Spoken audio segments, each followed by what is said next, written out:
Assalamualaikum warahmatullahi wabarakatuh.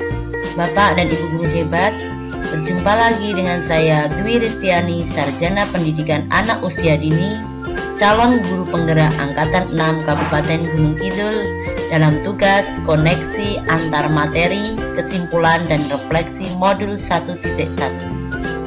Taman Kanak-Kanak adalah salah satu lembaga pendidikan di tingkat dasar. Usia peserta didik antara rentan 4-6 tahun yang sering disebut dengan golden age atau usia emas. Pada periode emas ini adalah periode kritis bagi anak-anak, di mana pertumbuhan yang diperoleh dalam periode ini sangat berpengaruh terhadap perkembangan periode berikutnya sampai dewasa. Karenanya, periode emas ini hanya datang sekali untuk dimanfaatkan secara optimal. Ini merupakan salah satu dasar untuk guru dalam melaksanakan pembelajaran di Taman Kanak-Kanak.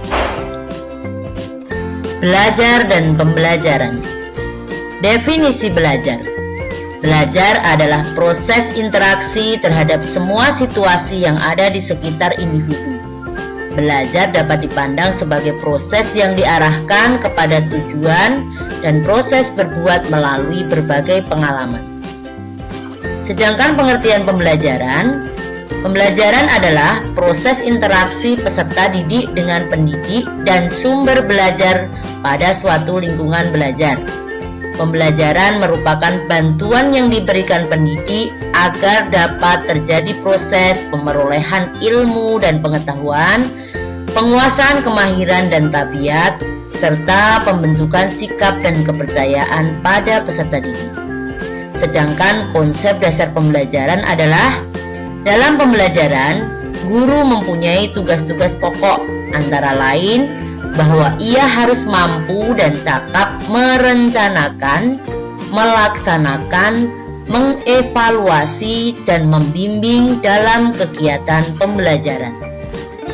Menurut Ki Hajar Dewantoro, pendidikan bertujuan untuk menuntun segala kodrat yang ada pada anak-anak agar mereka dapat mencapai keselamatan dan kebahagiaan yang setinggi-tingginya. Pendidik itu hanya dapat menuntun tumbuh atau hidupnya kekuatan kodrat yang ada pada anak-anak, agar dapat memperbaiki lakunya, bukan dasarnya, hidup dan tumbuhnya kekuatan kodrat anak. Ki Hajar Dewantoro sering mengibaratkan pendidik adalah petani yang tugasnya merawat sesuai kebutuhan dari tanaman-tanamannya itu agar tumbuh dan berbuah dengan baik. Tentu saja berbeda jenis tanaman, berbeda pula perlakuannya. Artinya bahwa kita seorang pendidik harus bisa melayani segala bentuk kebutuhan metode belajar siswa yang berbeda-beda, atau kita harus berorientasi kepada anak.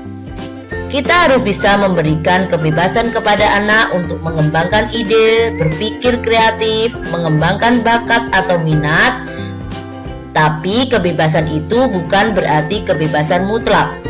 Perlu tuntunan dan arahan dari guru supaya anak tidak kehilangan arah dan membahayakan dirinya. Dalam pembelajaran di kelas, terutama di Taman Kanak-Kanak, hendaknya kita juga harus memperhatikan kodrati anak yang masih suka bermain. Lihatlah ketika anak-anak sedang bermain, pasti yang mereka rasakan adalah kegembiraan, dan itu membuat suatu kesan yang membekas di hati dan pikirannya. Hendaknya guru juga memasukkan unsur permainan dalam pembelajaran agar siswa senang dan tidak mudah bosan. Apalagi menggunakan permainan-permainan tradisional yang ada. Selain menyampaikan pembelajaran melalui permainan, kita juga mendidik dan mengajak anak untuk melestarikan kebudayaan. Hal terpenting yang harus dilakukan seorang guru adalah menghormati dan memperlakukan anak dengan sebaik-baiknya sesuai kodratnya, melayani mereka dengan setulus hati, memberikan keteladanan atau engar sosong tulodo, membangkitkan semangat atau ing madyo mangun karso, dan memberikan dorongan tutpuri handayani bagi tumbuh kembangnya anak. Menuntun mereka menjadi pribadi yang terampil, berakhlak mulia dan bijaksana, sehingga mereka akan mencapai kebahagiaan dan keselamatan. Sebelum mempelajari modul 1, pembelajaran di TK biasanya masih berpusat pada guru, kekurangan pemanfaatan lingkungan sebagai bahan belajar untuk anak-anak, kurangnya media pembelajaran yang inovatif, masih sering menggunakan lembar kerja anak, menggunakan metode yang sama dalam pembelajaran untuk semua anak tanpa mengetahui kebutuhan mereka, dan anak-anak masih pasif.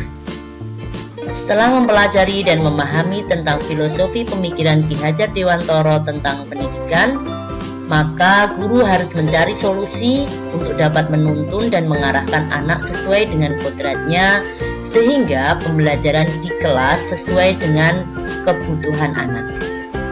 Perubahan yang harus dilakukan setelah belajar tentang pemikiran Ki Hajar Dewantoro adalah: yang pertama, penggunaan media belajar yang beragam sesuai minat dan kebutuhan anak, sehingga anak mempunyai kebebasan dan merasa senang dalam pembelajaran untuk berkreasi sesuai kreativitasnya, menuangkan ide-ide pemikirannya dalam belajar.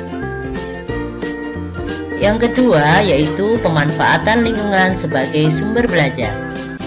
Lingkungan dapat dijadikan media pembelajaran yang optimal untuk mencapai proses dan hasil pembelajaran, sebab peserta didik dapat mengetahui secara langsung keadaan yang sebenarnya, dan pembelajaran dapat menjadi lebih menarik. Dengan begitu, proses pembelajaran tidak akan membosankan. Pembelajaran dapat dilakukan dalam lingkungan sekolah maupun luar sekolah, serta dapat pula belajar dari peristiwa alam yang dialami oleh masyarakat dan lain sebagainya. Kesimpulannya, pemikiran Ki Hajar Dewantoro sangat relevan diterapkan dalam pendidikan taman kanak-kanak karena sesuai dengan karakteristik dan kebutuhan anak, sehingga anak dapat berkembang dan tumbuh secara maksimal. Anak mempunyai kebebasan namun terarah dalam setiap pembelajaran, sehingga mampu mengasah berbagai kreativitasnya. Demikian tugas modul kali ini. Terima kasih. Wassalamualaikum warahmatullahi wabarakatuh.